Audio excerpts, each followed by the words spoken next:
حضرت عمر بن عبدالعزیز نے فلاح عامہ کے کام کرائے، بڑے بڑے سرائے بنائے، لوگوں کے ٹھہرانے کا بندوبست کیا، وظائف دیے غریبوں کو، مساجد بنائی، مدارس بنائے۔ آپ کو مجدد کہا جاتا ہے۔ نئے سرے سے تجدید کی، علماء سے پیار کیا، صدقات و خیرات کا ایک ایسا ماحول دنیا کے اندر بنایا کہ لوگ کہتے ہیں کہ ہم زکوٰۃ دینے کے لیے بندہ تلاش کرتے تھے، پر جناب عمر بن عبدالعزیز کے زمانے میں کوئی زکوٰۃ لینے والا میسر نہیں آتا تھا۔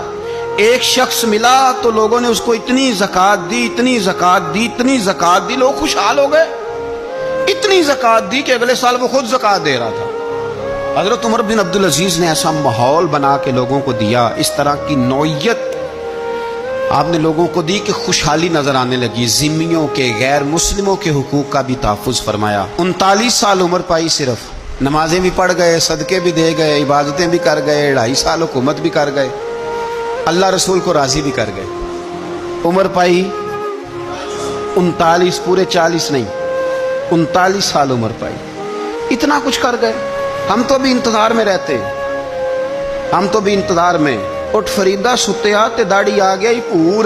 اٹھ فریدا، یہ ستیا کا مطلب بابا جی نے غفلت بیان کیا ہے۔ اس کا مطلب یہ نہیں کہ سچی مچی سویا ہوا تھا، کہتے تو غافل ہے۔ اٹھ فریدا ستیا داڑھی آ گیا ہی پور، اور اگا نیڑے آ گیا ہی، پیچھا رہ گیا ہی دور۔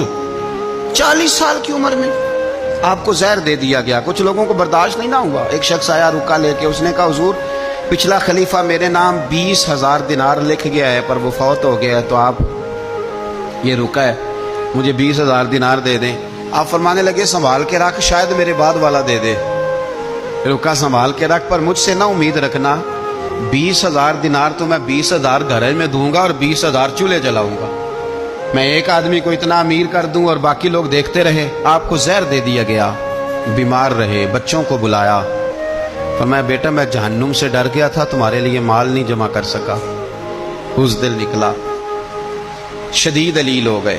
آپ کی اہلیہ کہتی ہیں کہ آخری وقت آپ کی زبان پر وہ آیت جاری ہوئی، تلک الدار الآخرۃ نجعلھا للذین لا یریدون علوا فی الارض ولا فسادا والعاقبۃ للمتقین۔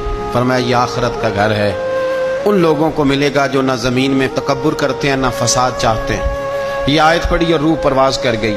وصال سے پہلے 10 دینار یا 20 دینار دے کے اپنے بیٹے کو بھیجا، فرمایا گاؤں میں جاؤ اور میرے لیے زمین خریدو قبر کے لیے، اور اگر گاؤں والے خوشی سے دے دیں تو خریدنا، اور اگر انہیں دقت ہو تو انہیں تنگ نہ کرنا۔